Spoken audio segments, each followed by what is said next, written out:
নমস্কার বন্ধুরা, আমি তনুশ্রী। তো প্রতিদিনের মতো আপনাদের সামনে আমি ছোট্ট ছোট্ট টিপস নিয়ে আজকেও এসে হাজির হলাম। তো আজকের যে টিপসটা সম্পর্কে আপনাদের আমি কথাটা বলবো সেটা হচ্ছে যে আমরা প্রত্যেকে ফেসবুক প্রোফাইল নিয়ে কাজ করি, ফেসবুক পেজ নিয়ে কাজ করি। তো প্রত্যেকে আমরা এক এক রকম নিয়ে কাজ করি। তো যখন আমরা প্রথম কাজ শুরু করি, প্রথমে আমরা প্রোফাইলে কাজ শুরু করি, কারণ প্রোফাইলে আমরা যখন প্রফেশনাল মুডটাকে অন করি তখন কিন্তু আমাদের অটোমেটিকলি কাজ শুরু হওয়াই বলে ওটাকে। তো আমরা যে কাজ করি প্রোফাইল বা পেজ, তো কোনটাতে কাজ করলে আমাদের বেশি ভালো হবে, তো সেটা নিয়ে আজকে আমি আলোচনা করব। অনেকের মনে প্রশ্ন থাকে, আমি ফেসবুকে পেজে কাজ করব না প্রোফাইলে কাজ করব, পেজে ফলোয়ার্স বেশি হবে না প্রোফাইলে বেশি হবে, পেজে রিচ এঙ্গেজমেন্ট বেশি হবে না প্রোফাইলে রিচ এঙ্গেজমেন্ট বেশি পাবে, বা পেজে বেশি ইনকাম হবে না প্রোফাইলে বেশি ইনকাম হবে, কোনটাতে আমাদের লাভ, কোনটাতে আমরা অ্যাকচুয়ালি ভালোভাবে আমরা সেটেল হতে পারবো। আমরা যে কোনো কাজ করি একটা নির্দিষ্ট জায়গাতে পৌঁছানোর জন্য, আর যাতে জায়গাটা পার্মানেন্ট হয় তার জন্য। কিন্তু আমরা যদি এই পার্মানেন্টভাবে কাজ না করি তো তাহলে আমাদের লাভটা কি? তো অনেকের মনে প্রশ্ন থাকে, ওই জন্য আজকের এই টিপসটা নিয়ে আপনাদের সামনে আমি হাজির হলাম। তো বন্ধুরা, প্রথমত বলি, 1 নম্বর যেটা বলি সেটা হচ্ছে প্রোফাইল বা ফেসবুক। প্রোফাইলে যেরকম একটা সুবিধা যে আমরা সাথে সাথে 5000 ফলোয়ার্স পেয়ে যাই। যখন আমরা প্রফেশনাল মুডটাকে অন করি তখন অটোমেটিকলি আমাদের ফ্রেন্ডস সার্কেলটা কিন্তু অটোমেটিকলি ফলোয়ার্সে পরিণত হয়।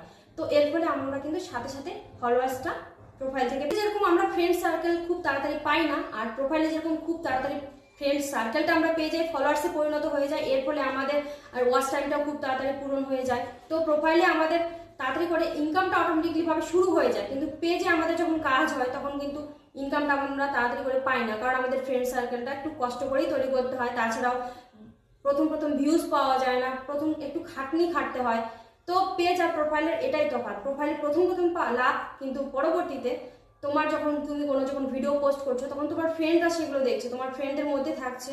তো এর ফলে তারা সেই পোস্টটা নাও পছন্দ করতে পারে। কিন্তু পেজে রিচ অটোমেটিকলি কিন্তু প্রোফাইলের থেকে বেশি বাড়ে, কারণ পেজ তোমার ফ্রেন্ড সার্কেলের কেউ থাকে না, সব অপরিচিতদের মধ্যে তোমাকে বন্ধুত্ব গড়ে তৈরি করতে হয়। তো এর ফলে কি হয়, তুমি প্রথম থেকে যে পোস্টটা ছাড়ছো সেটা থেকে তারা অভ্যস্ত হচ্ছে। তো এর ফলে তোমার রিচটাও বাড়ছে, এঙ্গেজমেন্টটাও বাড়ছে। পরবর্তীতে তুমি যখন পেজের সব টুলস পেয়ে যাবে তখন কিন্তু তোমার পেজ থেকে প্রোফাইলের থেকে বেশি পেজে ইনকামটা বেশি হবে। আর কিন্তু প্রোফাইলে যেভাবে তোমার ইনকামটা, যখন তুমি মনিটাইজেশন টুলগুলো পাচ্ছ, কিন্তু তোমার সেই রিচ যদি না বাড়ে, সেই পোস্ট করে সেই পোস্টটা থেকে যদি তোমার রিচটা না বাড়ে, তাহলে তোমার ইনকামটা কিভাবে বাড়বে? হয়তো অটোমেটিকলি ভাবে সেইভাবে ইনকামটা থাকবে, কিন্তু পেজে পরবর্তীতে তোমার যখন পেজটা গ্রো হবে তখন তোমার ইনকামটা অটোমেটিকলি ভাবে বাড়বে। পেজ থেকে অনেক কিছু পরবর্তীতে করতে পারবে, অনেকটা ভাবে গ্রো হবে। তো পেজ আর প্রোফাইলের মধ্যে আরেকটা যেটা গুরুত্বপূর্ণ তথ্য, যেটা না বললেই নয়, পেজে আপনারা যখন আপনাদের পেজটা যখন গ্রো হচ্ছে, একটা ভালো জায়গায় যখন পৌঁছাচ্ছে, তখন পেজটাকে পরিচালনা করার জন্য আপনারা আদার্স কাউকে বেছে নিতে পারবেন, কিন্তু প্রোফাইলে তা পারবে না। প্রোফাইলটা আপনাদের কোনো রকম ভাবে যদি নষ্ট হয়ে যায় তাহলে কিন্তু একবারই গেল, তার সাথে যে পেজটাও চলে যাবে। আর পেজটা আপনাদের যদি পেজটাতে কোনো রকম ভাবে এফেক্ট হয়, পেজটা যদি বাতিলও হয়ে যায়, তাহলে কিন্তু প্রোফাইলে সেই এফেক্টটা পড়বে না। আর প্রোফাইলে যদি আপনাদের এফেক্টটা পড়ে, সেই এফেক্টটা কিন্তু পেজেও পড়বে, কারণ তোমার যদি প্রোফাইলটাই পার্মানেন্ট ভাবে বাতিল হয়ে যায় তাহলে পেজটা থাকবে কি করে? তো একদিক থেকে আমার মনে হয় যে পেজটা একদম কাজ করার জন্য আমাদের দিক থেকে বেটার অপশন। প্রোফাইলেও কাজ করবে, এমন নয় যে প্রোফাইলে কাজ করবে না, অবশ্যই প্রোফাইলে কাজ করবে, কিন্তু পার্মানেন্ট ভাবে কাজ করার জন্য যদি আপনারা একটা জায়গা খুঁজতে চান, একটা ইনকামের জায়গা খুঁজতে চান, এখন হয়তো ইনকাম হচ্ছে না, পরবর্তীতে ইনকামের জন্য যদি একটা রাস্তা খুঁজতে চান, তাহলে আমি বলবো পেজে কাজ করার ভালো। তো আমি নিজেও পেজে কাজ করি, আমি প্রোফাইলেও কাজ করি, বাট আমি পেজে বেশিরভাগ টাইম। তো বন্ধুরা, আপনাদের কি মতামত অবশ্যই কমেন্টে কিন্তু জানাবেন। আর যদি টিপসটা ভালো লাগে তাহলে অবশ্যই লাইক কমেন্ট করে পাশে থাকবেন।